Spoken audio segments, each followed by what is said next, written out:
Muy buenas noches, estamos hoy en otro en vivo desde Sovida, Acosbed, COEX, la Sociedad Colombiana de Emergencias y Cuidados Intensivos para el Paciente Crítico. Y hoy tenemos la compañía precisamente del doctor Juan Carlos Chica. Mucho gusto, doctor, bienvenido. Tenemos la presencia de un invitado muy especial, el tutor de un paciente felino, cliente de acá de la veterinaria, al cual estamos tratando su paciente o su hijo o como lo podamos llamar, de cierto, un miembro más de la familia de Oscar. Y tenemos a la enfermera también, Olga Janet Rivera, nuestra enfermera acá en la veterinaria. Entonces, doctor, hoy queremos pues hablar de un tema muy especial como es la diabetes en perros y gatos, dada las circunstancias precisamente de la paciente Muñeca, ¿sí? De una felina. Don Oscar, buenas noches, bienvenido a Sudovida y a Cosbed, y pues queremos que nos ilustre un poco y nos cuente un poco acerca de la mascota, qué edad tiene, cómo se llama y cuál fue el motivo de la consulta. El caso fue de vómito.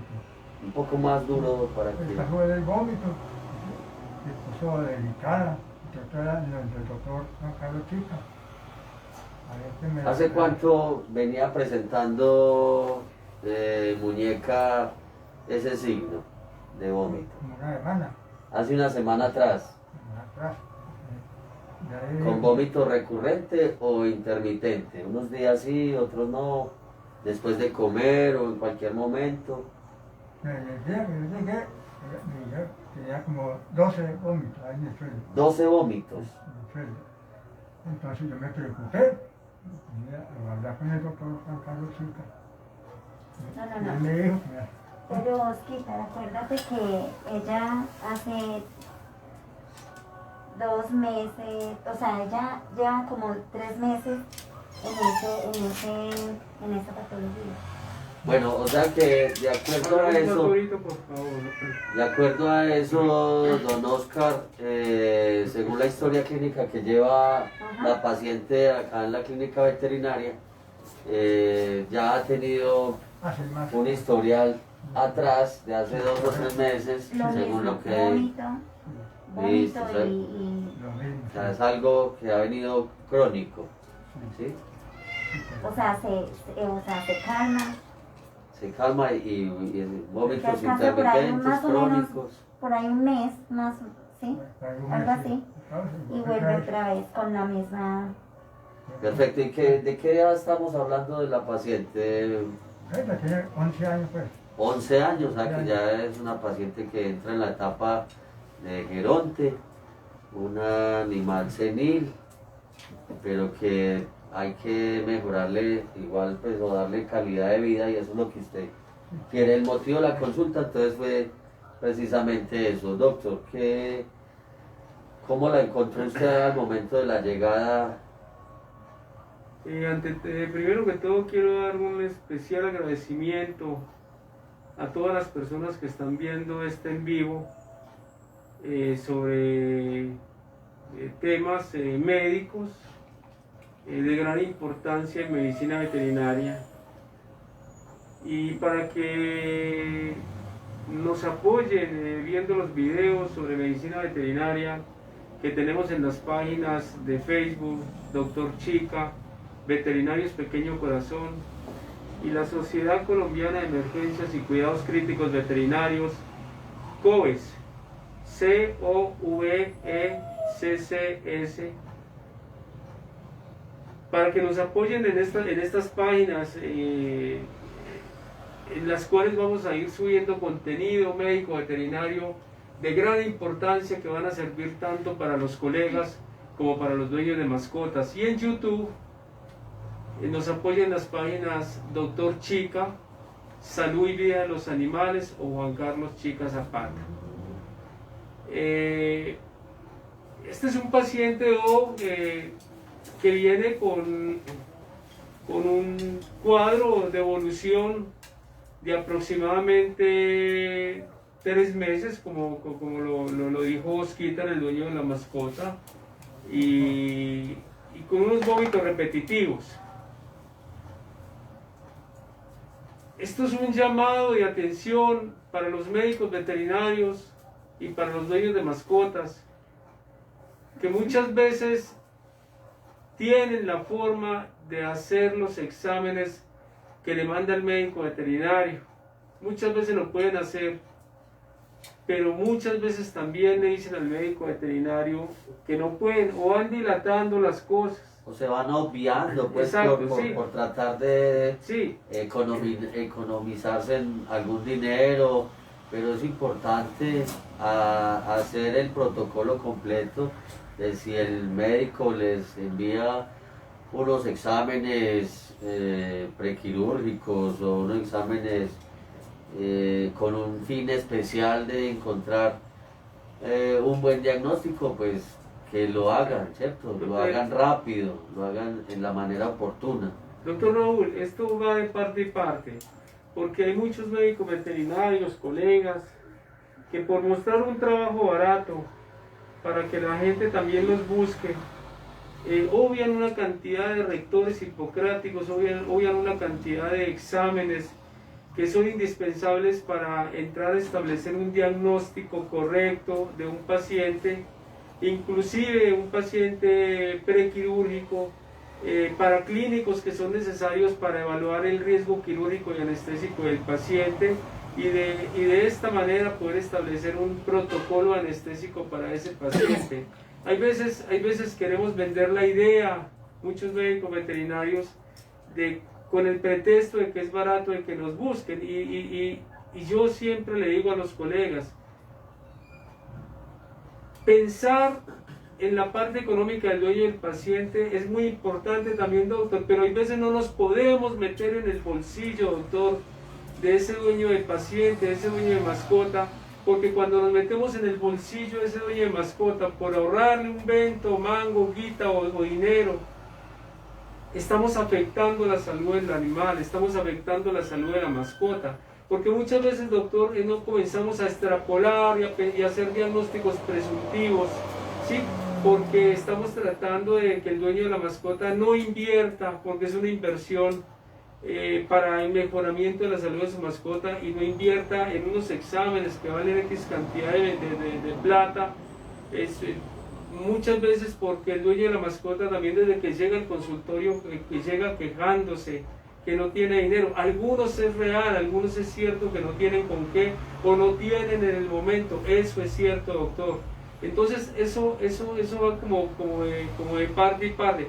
En mi caso particular, yo casi siempre le exijo a los dueños de mascotas los exámenes, doctor, porque es muy importante el examen. Hay veces, doctor, incluso con exámenes y con una química analítica completa, con un citoquímico de orina, con exámenes de materia fecal, de flotación en sí, una coproscopía, cualquier examen, ¿sí? Un cultivo con angiograma encoprológico, inclusive, que también se hace. Muchas veces una serie de exámenes tampoco nos llevan a un diagnóstico. Entonces es muy importante para todos, tanto para el médico veterinario, decirle al dueño de mascota, lo primero en un paciente complicado es que hay que hacer exámenes.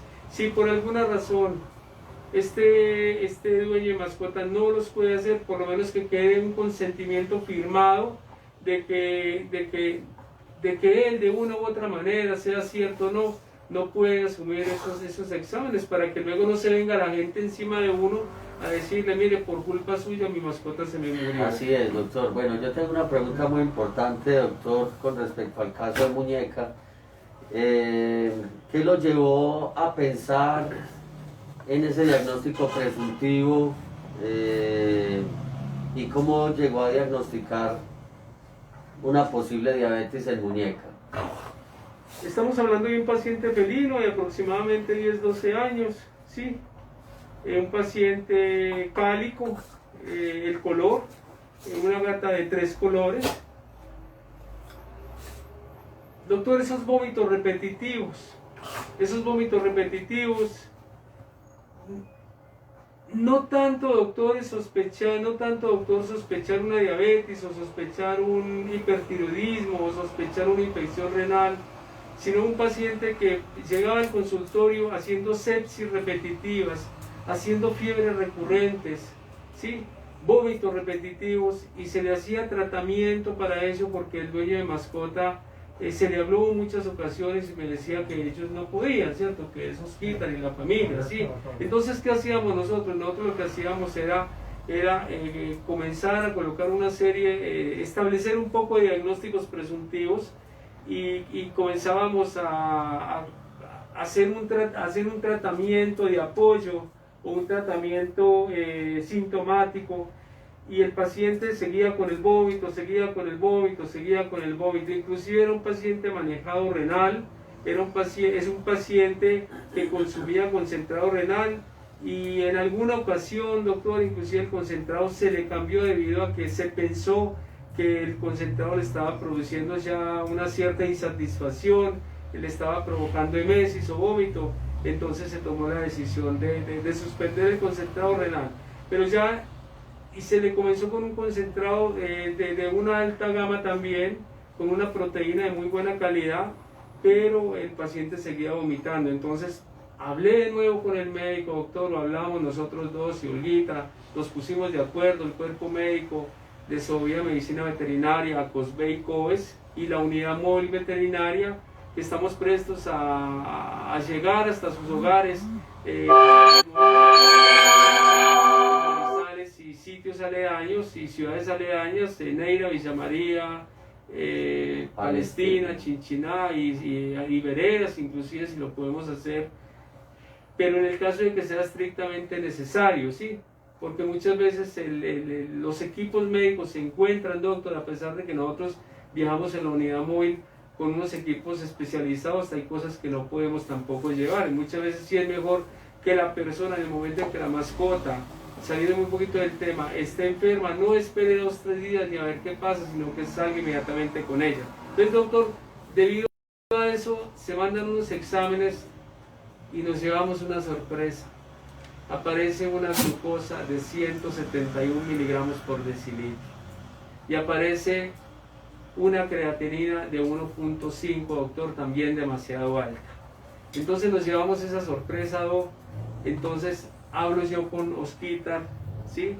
Y le digo los posibles diagnósticos presuntivos que tiene, claro, Muñeca, ¿sí? Y sobre eso queremos hablar, doctor. Bueno, doctor, precisamente con respecto a que esos exámenes nos dieron más claridad al respecto, ¿cierto?, de cómo está ella en su medicina interna, quisiera yo hacerle también, pues, como un comentario o una pregunta mejor. ¿Cuál sería la relación metabólica y endocrina entre la diabetes y el hipertiroidismo, doctor? ¿Hay alguna relación directa o se pueden correlacionar o se altera una con otra? Doctor, le voy a responder esa pregunta, y sobre eso quiero que hablemos, ¿sí? La mayor parte de los pacientes diabéticos, hablando de medicina felina, la mayor parte de los pacientes diabéticos son hipertiroides. Enfermedad inclusive subdiagnosticada por los médicos veterinarios. Y no es que no exista, sino que hay que acercarnos al paciente endocrino. Hay que acercarnos al paciente cardiópata, renal, al paciente respiratorio, al paciente neumológico, ¿sí?, al paciente metabólico. O sea, si uno no se acerca al paciente, a veces desconocemos de la existencia de muchas enfermedades y muchas patologías que se dan sobre todo en gatos, porque la medicina felina, doctor, no es fácil. Los gatos no son perros y no se comportan como perros. Hay demasiadas diferencias en la medicina felina. La mayor parte de los pacientes diabéticos es cierto que son hipertiroides. Lo que pasa, doctor, es que cuando uno tiene un paciente diabético hay que tomar varias determinaciones. Una de ellas es hasta dónde aumentan los niveles de glucosa. Cuando yo hago un examen de sangre en un gato diabético, cuando ese examen de sangre, doctor, me llega no más arriba de 300 miligramos por decilitro, ¿sí? Yo sospecho que es un gato diabético. Inclusive yo puedo tomar un examen de sangre en un gato, doctor, que está estresado. Un examen de sangre en un gato que está haciendo un proceso séptico, una infección, y ese gato, y aparecer los niveles de glucosa elevados. Entonces, lo que uno debe hacer en ese momento, doctor, es entrar a determinar si realmente esa diabetes se generó o porque hay una neoplasia pancreática o porque hay una pancreatitis crónica en ese paciente, y habría que determinarla mediante exámenes y determinarla mediante ecografía abdominal, una ecografía de abdomen completo más vías biliares. Hay que determinarla, ¿sí? Entonces,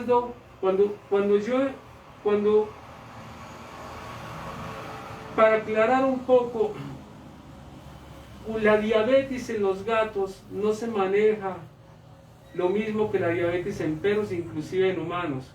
Cuando un gato puede aumentarse los niveles de glucosa porque hay un proceso infeccioso. Casi todos los gatos, doctor, casi todos los gatos que están con alguna infección, uno le toma los niveles de glucosa y están elevados. Si el médico veterinario piensa que el tratamiento es colocar insulina, y muchas veces no es necesario colocar insulina. Muchas veces hay pacientes, doctor, con pancreatitis agudas, aumentando los niveles de glucosa, procesos neoplásicos en páncreas, por ejemplo, procesos obstructivos a nivel de los islotes de Langerhans, por ejemplo, y lo que que no debe hacer uno como médico veterinario, doctor, es colocar glucosa, porque muchos de estos pacientes pueden fallecer en el acto, está ¿sí? contraindicado. Está contraindicado. Entonces, ¿qué pasa? Que lo que uno debe entrar a determinar es si realmente ese aumento de la glucosa en un gato enfermo, en un gato séptico, ese aumento de la glucosa en un paciente en el cual yo le realicé una toma de sangre, por ejemplo, y se estresó el paciente. Un paciente se puede aumentar la glucosa en gatos, doctor, solamente llevándolo a la mesa de consulta, solamente por eso. El síndrome de la bata blanca, doctor, solamente por eso, a un gato viéndolo a uno y sabe que cada que llega donde el veterinario lo van a chuzar, ese gato se le pueden aumentar los niveles de glucosa, y usted como médico veterinario pensar que esa mascota está diabética. Bueno, doctor, con respecto a la clasificación de las diabetes, la literatura reporta que inclusive el 90% de las diabetes felinas son diabetes tipo 2, ¿no? Entonces,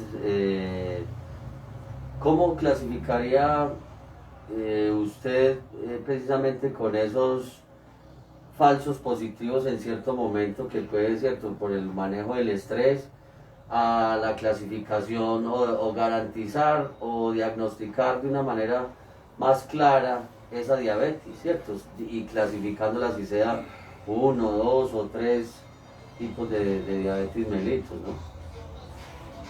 La mayor parte de los gatos, la enfermedad endocrina más común en gatos es la diabetes.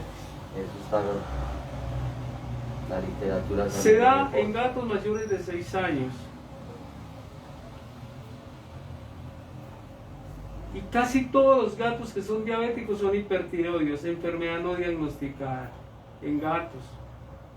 Cuando a mí me llega, cuando yo sospecho de que un gato tiene diabetes, o en el examen de rutina, porque uno debe mandar un examen completo, ¿sí? Un citoquímico de orina, una química sanguínea completa, un hemograma con sedimentación y cromatizado, con velocidad de sedimentación que casi no se hace, doctor. Es cuando a mí me aparece una glucosa de menos de 300 miligramos por decilitro, lo que yo debo hacer para descartar que esa glucosa elevada es provocada por un proceso séptico, doctor, o por una pancreatitis crónica, ¿sí? o por una neoplasia pancreática, o esa glucosa elevada es provocada por un estrés del gato durante el examen, durante el procedimiento, lo que yo debo hacer, doctor, es mirar si en 5 días el gato, al bajar el estrés o al yo controlar el proceso infeccioso, tiene los niveles de glucosa normales. ¿Por dónde se elimina la glucosa? Por la orina. Por ahí se elimina. Entonces, ¿qué debo hacer yo? En un gato con sospecha de diabetes, yo debo de tomar unos niveles de fructosamina, tomarlos en 5 días. A ver, en orina, para mirar si está eliminando por orina aún la fructosamina. Doctor, Sí, doctor. Entonces, perdón, doctor, de fructosamina no. Yo voy a tomar los niveles de glucosa a los 5 días en orina, a ver si me está eliminando glucosa. Si el gato no me está eliminando glucosa, quiere decir que esa glucosa que yo encontré en el examen de sangre de ese gato fue provocada por un estrés. Venga, doctor, allá quiero ir. Dale. ¿Qué otros factores, cierto, adicionales del estrés pueden llevarnos a una diabetes mellitus tipos, que es la más común en gatos o que es lo que más padecen, con respecto a la edad? La obesidad tiene mucho que ver en esos... La obesidad en la mayor parte de las especies animales, incluyendo el hombre, es contrainsulínica. Es contrainsulínica, y la obesidad hace que los niveles de glucosa se me aumenten. O sea que esos gatos obesos que vemos, la mayor que parte nos son traen de diabéticos. 7 kilos, 8 kilos, La mayor parte son diabéticos. 6 Y la mayor kilos. parte son renales. Y la mayor parte son cardíacos.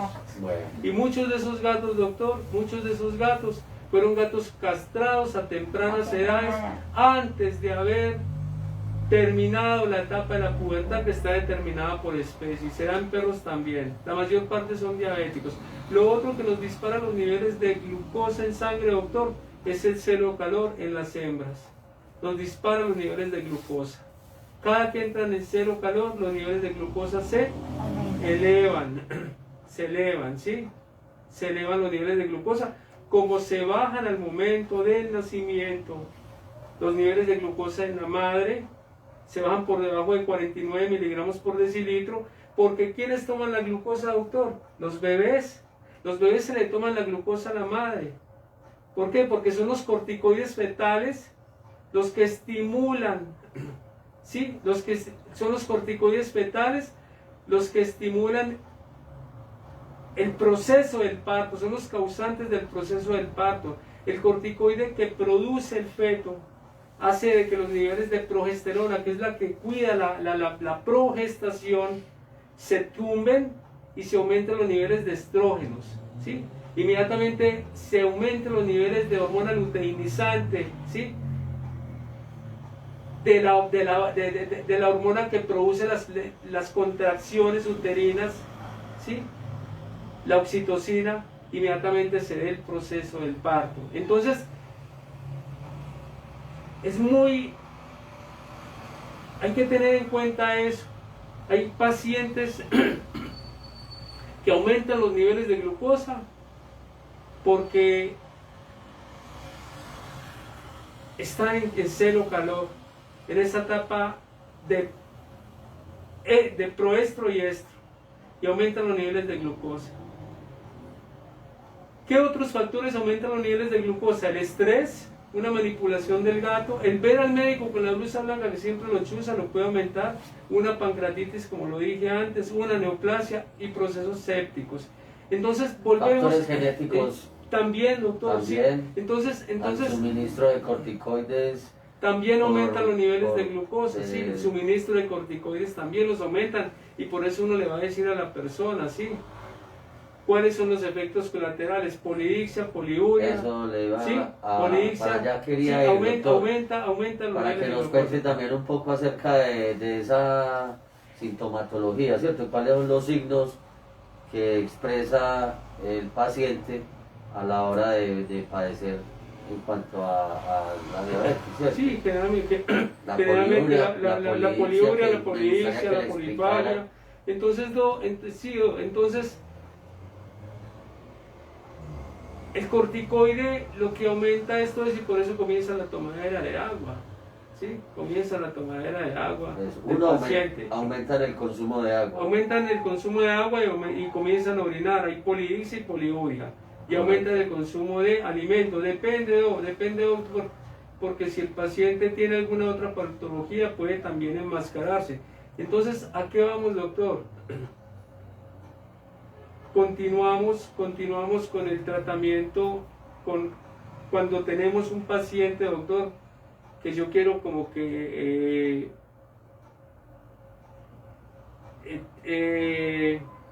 dirijamos, digamos, el tema para terminar, digamos, esa partecita y podemos seguir hablando, Claro, ¿sí? doctor. Porque vamos cortando. Creo que me parece Entonces, muy importante que los dueños o los tutores de mascotas, ¿cierto? De gatos, que tengan propietarios de gatos, que se fijen muy bien, que aprendan a conocer muy bien a sus mascotas en cuanto a esta sintomatología, porque son signos de alarma de los cuales tenemos que tener muy presente a la hora para llevarlo inmediato al médico veterinario y no esperar a que pasen los días y ya cuando lo llevamos o nos damos cuenta que ya la enfermedad la tienen pues ahí muy avanzada, ya no hay mucho que hacer cuando llegan a nuestras clínicas, ¿cierto? Entonces parte de eso es que queremos pues tener como... Pero esa poliuria, polidipsia y polifagia, que es orinadera, tomadera de agua y aumento del apetito, pues también lo pueden provocar los corticoides, ¿cierto? Es eso.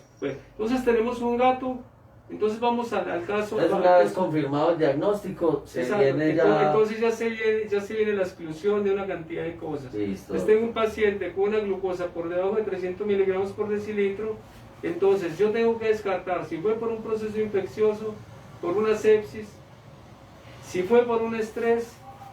La mera toma de sangre del gato lo puede estresar. La mera manipulación, hoy pasó. Con si muñeca, fue por ¿cuánto se muñeca, demoraron, Olguita, tomando la muestra, la serología? Media hora. Bueno, entonces hay que determinar qué pudo haber pasado. Entonces, ¿qué pasa? Como los niveles de glucosa están por debajo de 300 miligramos por decilitro, porque lo normal es de 70 a 120 más o menos, 70 a 100 más o menos, ¿sí? Entonces, a veces puede subir un poquito más en los gatos. Entonces, los niveles de glucosa están por debajo de 300 miligramos por decilitro. Entonces, ¿qué debo hacer yo? Tomo una muestra de orina dentro de 5 días a ver si la glucosa permanece, a ver si está eliminando glucosa por la orina. ¿Por qué?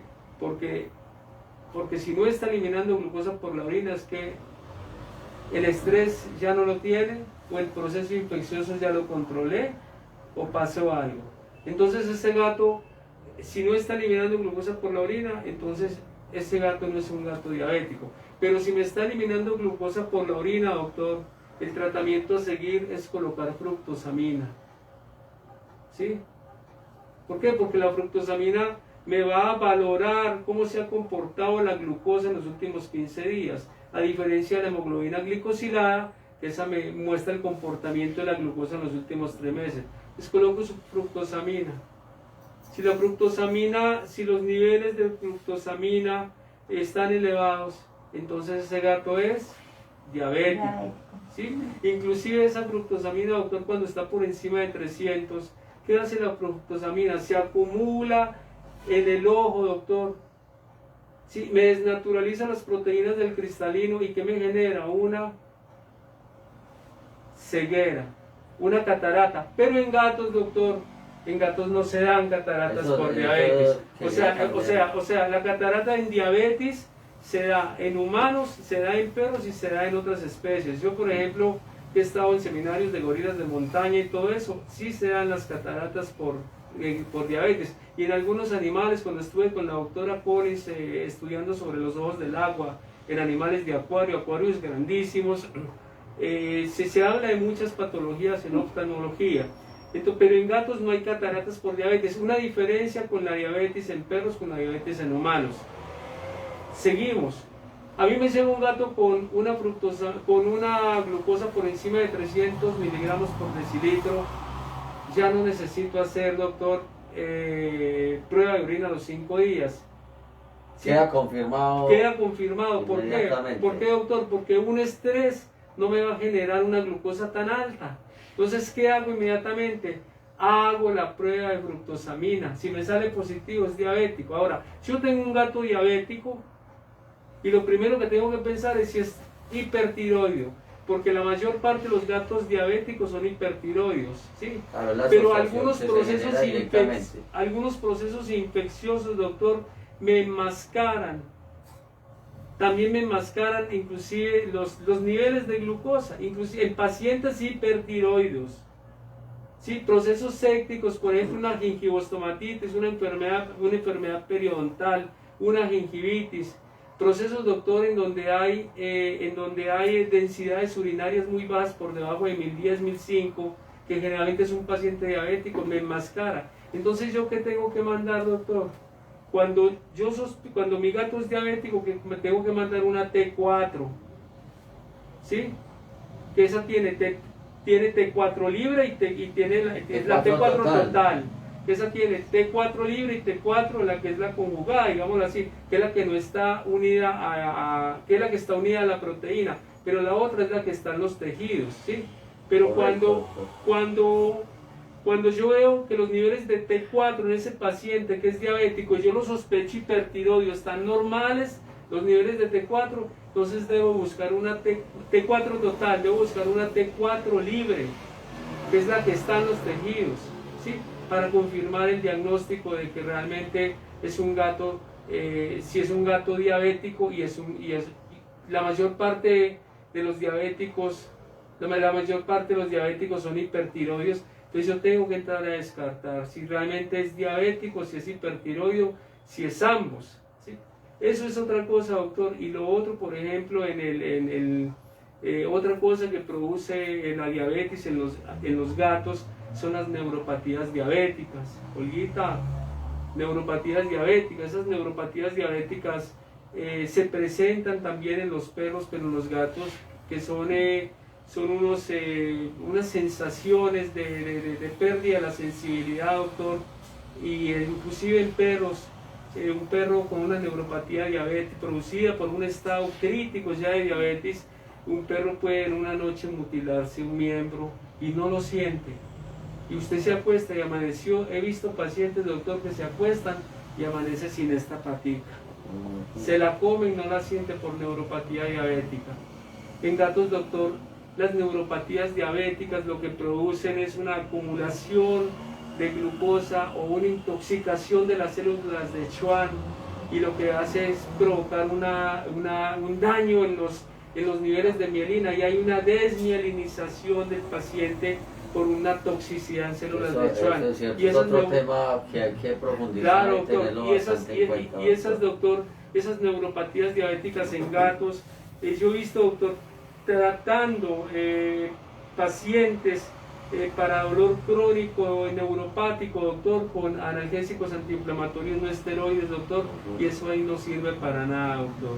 Bueno, lo que hay que tratar, doctor, pacientes con dolores crónicos por neuropatías diabéticas se tratan con inhibidores tricíclicos.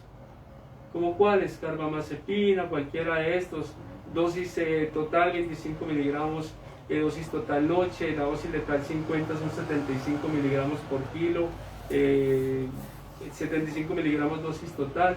Hay que colocar dosis muy bajas de inhibidores tricíclicos para controlar dolor crónico. Usted comienza a controlar dolor crónico con una carbamazepina y ya, sí, usted le puede ir ayudando con un AINES, doctor, pero realmente el que le va a controlar la neuropatía diabética, doctor, va a ser esto, una gabapentina o alguno de estos otros productos. Bueno, doctor, entonces en este orden de ideas, con muñeca, ¿cuál sería el tratamiento a seguir o el paso a seguir?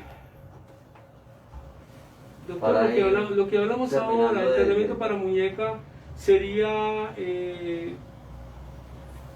si los dueños pueden, hacer un examen de orina en 5 días. ¿Qué opina don Oscar? ¿Es posible? En este momento, quita, hablemos un poquito más duro para que las personas que nos están Que nos están escuchando viendo. nos escuchen. Pero un momento. Le queda difícil. Entonces Hay que tener lo importante, es una realidad exacto, que tenemos son en la... realidades que tenemos en nuestro país. Entonces, la conducta a seguir es tomar Buen tratamiento, citoquímico hablemos de de un orina tratamiento ideal. esta semana. Doctor, sería comenzar como sobre esos dos diagnósticos presuntivos que son Exacto. glucosa e hipertiroidismo y Listo. comenzar a trabajar sobre ellos. Es eso, doctor. ¿Cómo ahora tratamiento, Un tratamiento con en insulina. gatos, por ejemplo? Doctor, el tratamiento en gatos para diabetes es bimodal, doctor. Es multimodal o bimodal. ¿Por qué? Porque hay que tratar tanto la parte nutricional como la parte farmacológica. Y lo dirían todas las especies, sino que estamos hablando de gatos. Claro, Y ahora estamos hablábamos hablando. sobre eso, ¿cierto? Hablábamos sobre eso. O sea, tratar gatos, doctor, no es fácil, porque hay que conocer de medicina de gatos. Inclusive hay médicos especialistas en gatos. En Argentina está el doctor Mario Gatti, excelente. El doctor Javier Esteban Paludi, la doctora Natalia Luca. Son personas que conocen mucho de gatos, y acá en Colombia, doctor, hay gente muy capacitada también en gatos. Entonces, y muchos médicos veterinarios que no conocen de gatos, es mejor uno capacitarse un poco, porque puede uno cometer errores gravísimos en la administración de medicamentos pensando que los gatos son perros, y los gatos no son un perro pequeño. Los gatos no son un perro pequeño. Entonces, en cuanto a eso, el tratamiento es bimodal, digámoslo así, y lo que se requiere, doctor, es un tratamiento de lo mejor que yo he conocido, doctor, en tratamiento para gatos diabéticos, es el Diabetic, creo que es de Royal Canin. Es excelente. ¿Por qué, doctor? Porque es un concentrado de alta gama que lo que busca es producir energía a través de la proteína. ¿Qué hacen? Porque ¿qué hacen muchos médicos? Muchos médicos lo que hacen es restricción de carbohidratos, mejorando los niveles de grasa para mejorar palatabilidad y para generar y para producir proteína, para producir energía a través de las grasas, contraindicado en un paciente obeso. Paciente obeso diabético, ¿cómo le doy yo más grasa? Sí. En cambio, este es un alimento que tiene una proteína altísima, porque recordemos una cosa, doctor, hay dos formas de tomar la energía, que es a través de las grasas, a través de las proteínas, ¿sí? Entonces, como los gatos no tienen glucosa sintetasa, un gato que se me enferma, doctor, por un proceso séptico, que está haciendo una pancreatitis aguda, lo repito, que está con los niveles de glucosa elevados. Ojo, doctor, Olguita, y para Osquita, para que conozcamos. Este video va a quedar para que la gente lo vea en YouTube. El doctor Chica, Salud de los Animales, Juan Carlos Chica, y le den suscribirse, y le den like, le den me gusta, y vean todos los videos de nosotros y las páginas de Facebook. Doctor Chica también, Veterinarios Pequeño Corazón, que es la página dedicada a cardiología, y COVES, la Sociedad Colombiana de Emergencias y Cuidados Críticos Veterinarios. Un gato, doctor, en 2-3 días que no le coma, le hace una lipidosis hepática. ¿Por qué, doctor? Por la deficiencia o la falta en la producción de glucosa sintetasa, la enzima. Doctor, los gatos no toman los carbohidratos como lo toman los perros, los humanos, como lo hacen los tigres. Es completamente diferente.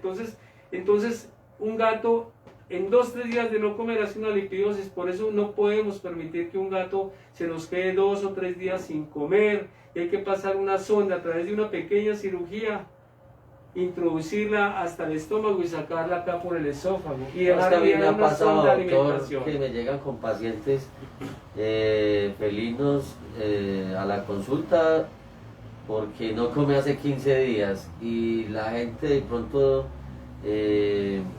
tiende a cometer el error o a confiarse de que es que se aburrió con el alimento, de que le cambian por un nuevo alimento, creen que está parasitado, creen que a ustedes les ha pasado, ¿cierto? Doctor, Y mire lo que está en esos 15 días, un gato sin comer pierde peso, es un animal que cada vez va en decadencia. Doctor, y cuando llega a la clínica es más difícil de recuperar. qué bueno que usted tocó ese tema, doctor, porque a uno le traen gatos que llevan 5, 6, 7 días que no comen, porque la gente primero está mirando a ver qué pasa, es que no creíamos que nos iba a llegar a este estado, ¿sí? No, el gatico dejó de comer, pero nosotros no pensábamos, doctor, que iba a llegar a este estado, ¿sí? Y comienzan a preguntarle al doctor Google a ver qué les dice, y a extrapolar, y a preguntarle a un animalista a ver qué le dice, y el animalista le dice que le dé higaditos, que le dé no sé qué, ¿cierto? Ser animalista, doctor, no es sinónimo ni óbice de ser médico veterinario. Entonces, siempre con el respeto, y se les agradece esa parte altruista a muchos, pero siempre el respeto, que cuando uno no es médico, uno no debe formular. ¿Por qué? Porque los gatos, al no tener glucosa sintetasa y están enfermos, doctor, están demasiado, se hacen una lipidosis hepática, porque la forma en que ellos toman los carbohidratos no es la misma. Inclusive, doctor, las glucosas postpandriales en gatos no funcionan. ¿Por qué no funcionan tanto? Porque los gatos no tienen la forma de tomar esa glucosa. A diferencia de los caninos, ¿no? A diferencia de los caninos, por eso, doctor, los ayunos prequirúrgicos en un gato, doctor, son diferentes a los perros. Porque un gato se le va para atrás de un momento a otro en que está en un estado de inanición. A un perro usted lo pone a ayunar 12 horas, a un gato, doctor, generalmente es mejor no ayunarlo tanto tiempo. Y es debido a eso. ¿Por qué? Porque un gato comienza con un proceso séptico, consultivo, caquético.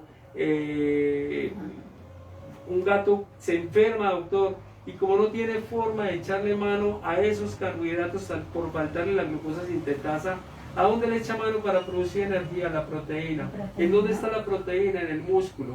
Y un gato, doctor, en 8 días, doctor, lo primero que hace es consumirse, a diferencia del humano y a diferencia del perro, que lo último que hace un humano y un perro es acabarse en una cama de un hospital, en un cuidado intensivo, porque tiene forma de echarle mano al carbohidrato y producir energía a través de ellos.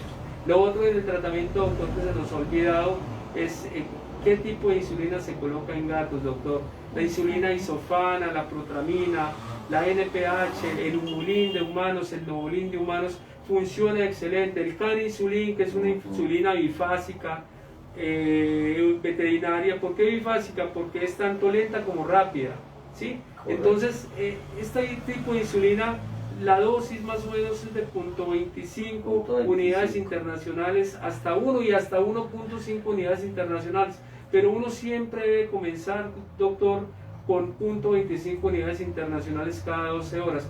Pero hoy en día, doctor, hay una insulina de humanos que es la chargina, que es una insulina, se llama Lantus, y esta insulina, a pesar de que muchos endocrinólogos la recomiendan cada 12 horas, doctor, realmente ¿por qué? Porque la vida media de la insulina Yargina o Lantus dura más o menos entre 17 a 21 horas.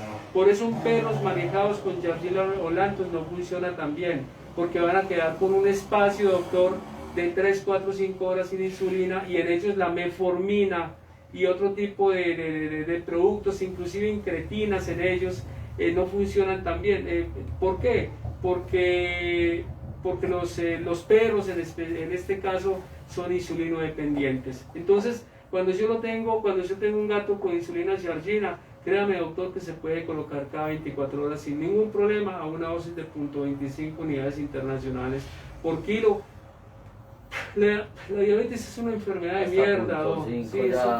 La diabetes yo diría que es una enfermedad de mierda porque es de lo más complicado de tratar en endocrinología.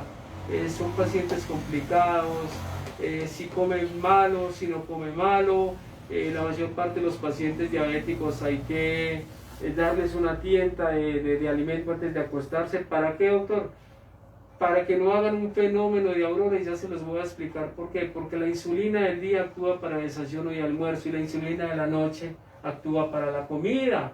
y entonces se me queda esa insulina consumiéndome los niveles de glucosa de los alimentos, pero como hay más insulina para esa cantidad de alimentos, porque no me está trabajando sino sobre la comida, ella tiene que echarle mano a la glucosa del organismo, y por eso muchos pacientes diabéticos hacen fenómenos de aurora entre 3 y 4 de la mañana, y esos fenómenos de aurora no es más que una caída de los niveles de glucosa entre 3 y 4 de la mañana. ¿Y cuál es uno de los síntomas o signos? En animales se habla de signos, es de que comienza una debilidad, una marcha táxica o de borracho hacia los lados, el paciente comienza a mover los ojos, comienza a nubilarse, no ve bien, le dice a uno que no ve, y el animalito no ve bien, y usted lo comienza, inclusive llega a un estado, el animal de postración en decúbito lateral y derecho, decúbito lateral, cualquiera de los dos lados, y usted escasamente ve como temblar así como la piel. Esos pacientes, doctor, ¿por qué muchas personas mueren en la noche, en la cama, 3, 4 de la mañana diabéticos? Porque se les cayeron los niveles de glucosa y no se dieron cuenta. Hicieron una crisis hipoglucémica y no se dieron cuenta. Y el tratamiento para sacar un paciente de estos, doctores, es el glucagón. Entonces no se dieron cuenta y el paciente fallece. Por eso el paciente diabético, antes, doctor, de acostarse debe comer algo para que esa insulina, doctor, tengan que trabajar. Otro poquito de alimento. Algo a tener muy en cuenta con nuestros pacientes felinos. Porque muchos pacientes que logran salir en la noche de estas crisis hipoglucémicas o fenómenos de aurora hacen un efecto Somogy entre 8 y 9 de la mañana y le traen a uno el paciente que es diabético, se lo traen con una hiperglicemia de 500, 600 y se lo traen a uno, doctor, y usted piensa que ese paciente se le disparó la glucosa y que el tratamiento no está sirviendo. No, doctor, lo que pasa es que usted como médico no le dijo a la persona, tiene que darle una tienda de comida antes de acostarse. Bueno, son unos tips supremamente importantes los que hoy hemos tocado, ¿cierto? Espero que, pues para ir rematando ya la transmisión, doctor, y no hacer más larga, ya llevamos 40 minutos de conferencia y de esta tertulia, y pues quiero dar los agradecimientos a nuestro invitado hoy, al tutor, a don Oscar, pues a nuestra enfermera jefe Olga Janet, y pues directamente a usted, doctor Juan Carlos, pues por estas ilustraciones tan prácticas que estamos haciendo con la casuística a diario que nos está llegando a la clínica veterinaria Sovida, a COSBED y a la unidad móvil veterinaria. Entonces, pues, si tiene algo más para agregar a las personas que nos están viendo, si tiene algún comercial para... A los dueños de mascotas, doctor, que no descuiden a su mascota, que no descuiden sus mascotas, que ante la mínima evidencia de que a la mascota le está pasando algo que no es normal, las lleven al médico veterinario.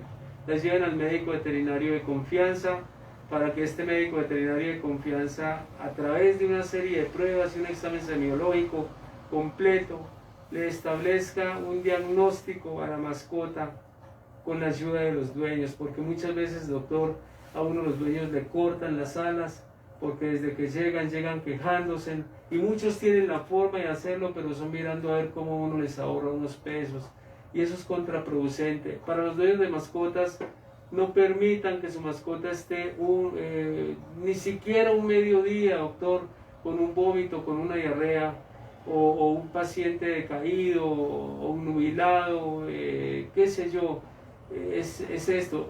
Para los colegas, doctor, es un tip que aprendí yo cuando hice cardiología pediátrica en niños. Para los colegas, y lo utilizo en animales que hacen crisis hipoglucémicas por debajo de 49 y que pueden entrar a convulsionar, les aconsejo, doctores, que mientras ese paciente, doctor Héctor Raúl, a la enfermera Olga Janet Riera Correa, la jefe, y a Osquitar, yo les aconsejo, doctor, que les administren Coca-Cola mientras ese paciente esté consciente. Es excelente, doctor. Doctor, me tocó un paciente inconsciente, con una crisis hipoglucémica violenta, estaba haciendo 19 miligramos por decilitro de glucosa. No, supremamente bajo, No tenía, doctor, eso fue una urgencia, no tenía glucagón. Adivine qué hice, doctor. Coca-Cola. Y muchos me van a criticar, pero no se la podía dar oral, doctor. No tenía una sonda de alimentación nasogástrica o esofagogástrica, no la tenía, doctor. Fue una urgencia en cualquier momento, no estaba en el consultorio. Adivine qué hice. Puse a hervir Coca-Cola y se la administré subcutánea, doctor. Muchos juristas me irán a criticar, pero doctor, lo hice y ese paciente salió adelante. ¿Sí? Ese paciente salió adelante. No es lo ideal, pero lo hice y lo cuento acá como anécdota, doctor, porque todos los médicos tenemos anécdotas. Recuerden que somos médicos veterinarios, nos preparamos para salvar vidas, camino a la excelencia. La medicina sin humanismo médico no debe ser ejercida. La medicina no debe tener pacientes privilegiados. La medicina debe ser para todos. Es el mismo perro, el mismo gato, con un proceso cardíaco, un proceso hepático, así sea el presidente de los Estados Unidos, o así sea el perro, el gato de la persona que anda en la calle recogiendo de las basuras algo para poder subsistir y anda con su mascota como compañerito de vida. Es el mismo paciente y no debemos de tener, doctor, ningún tipo de distinción entre ese paciente y otro con la misma enfermedad, porque hay que hacerles absolutamente lo mismo. Y cuando usted, doctor, deja de hacerles algo porque es un paciente de una persona que no tiene el vento, el mango, la plata o la guita para pagar, ese paciente también, doctor, se le compromete. Y en la medida en que podamos también prestar un servicio, de vez en cuando también se puede hacer, doctor, pero también decirle a la gente que quieren todo regalado, que el médico veterinario es una persona como todos, que pagamos facturas, que pagamos un consultorio, que pagamos un arriendo, que tenemos empleados, que debemos de comprar insumos, medicinas para atender esa mascota que llega en urgencia, y muchas veces la gente quiere que todo sea regalado y les llegan a decir a uno, es que doctor, para usted está predominando primero la parte material que mi mascota. Y el por qué, y en qué momento, y créame, doctor, que nosotros le atendemos la urgencia, pero en qué momento esa persona ha venido, ha pensado en que ese médico veterinario en algún momento puede necesitarlo en la eventualidad de que está sin dinero y poderle prestar una ayuda cuando esa persona ha pensado en brindarle un apoyo también a ese médico veterinario. Así es, doctor, en esa tiene usted toda la razón. La gente que quiere a sus mascotas invierte en ellas y creo que es lo que estamos, digamos que trabajando sobre eso, ¿no? Sobre la medicina preventiva especializada para no llegar hasta esos extremos, que la gente trate de ahorrarse algún dinero, pues yo creo que eso se ve reflejado en la salud de la mascota. Entonces la calidad de vida que usted le dé a su mascota es vital, llevándolo al médico veterinario y pagando, porque yo creo que un servicio de calidad también vale, que sea diferenciado y llevar la medicina veterinaria a otro nivel como lo estamos haciendo en estos momentos, doctor, y muchos otros colegas pues que también lo están haciendo, es supremamente importante. Sí, doctor, porque lo que yo le decía a un dueño de mascota y inclusive fue el día de hoy, ¿cierto? A veces al señor no le estaba pareciendo costoso el servicio ni nada, pero sí fue reiterativo en decirle que muchas veces las personas piensan que el servicio médico veterinario es costoso. Simplemente uno está viendo un paciente, la gente le trae un paciente que está enfermo, que hay que darles una solución. Esa solución cuesta un dinero, todas las enfermedades no son las mismas, todos los tratamientos no son los mismos, todas las drogas no valen lo mismo, y entonces sí hay que decirle a esa persona que ya esa responsabilidad es de él. Uno lo que está tratando es de dar una solución a un problema y basado en una serie de estudios y conocimientos que nosotros tenemos, doctor. ¿Por qué, doctor? Porque debemos de prepararnos para salvar vidas, para devolver la esperanza, doctor. Eso es, doctor. Porque la gente, yo casi que creo que cada persona tiene un médico veterinario en su interior. porque hoy en Por día ya, instinto, claro, sí, casi por- toda persona tiene un médico veterinario guardadito allá y la labor de nosotros es prepararnos para salvar vidas, camino a la excelencia para devolver la esperanza de vida a esa mascota y a esos papás que no quieren que quieren que esa mascota los siga acompañando muchos años. Estamos acá con Lolita, ahora vieron a Lolita acá sobre mí, Lolita recogida, vemos a Murá, ahí está sentado al lado mío, aquí está el mono en el piso, también recogido, y al fondo está el grandote, No se que alcanza reza, no se a ver alcanza a en ver, pantalla, pero ahí está. pero es un gato muy hermoso. Bueno. Entonces, en algún momento lo vamos a mostrar también. Doctor, yo quiero dar los agradecimientos de nuevo a las personas que están conectadas en este momento, que nos están acompañando y que nos van a recomendar con otras personas a seguir viendo los videos, a suscribirse en YouTube, en Facebook, Instagram. Y bueno, hasta la próxima. Bueno, doctor, y recordemos a la gente los teléfonos. Bueno, doctor, mi teléfono es 304-432-5949. Y el mío 311-502-1449, el de Olga Janet 312-836. Que lo diga Olguita. 839-36. 312-839-3687. Osquita, ¿quiere decir algo para terminar? Está todo bien. Olguita, Todo bien. Olguita, ¿quiere decir algo? No, muchas gracias por todo y estaremos pendientes De nuevos. de nuevo en los Bueno, estamos haciendo casi envíos a diario para que estén con nosotros y nos apoyen. Y esto y van a ser temas de interés para todos, para los dueños de mascotas. Damos algunas reflexiones también y también para todos los colegas. Un saludo para todos, para todo el cuerpo médico veterinario de Manizales, Colombia y el mundo. Recuerde que también nos ven en Latinoamérica. Sí, de Latinoamérica y Europa y las Américas, en los Estados Unidos y todo, sí. Cordial saludo para los que se conectan. Para todos los que están conectados y vieron este en vivo de casi una hora. Bueno, casi una hora. Siendo ya, más de una hora, Albeita, doctor. Pues, hasta que nos lo vamos hasta a pronto. encontrar. Que Dios los bendiga y que Dios los bendiga. Perfecto. Muchas gracias. Démosle finalizar, doctor. Chao, chao.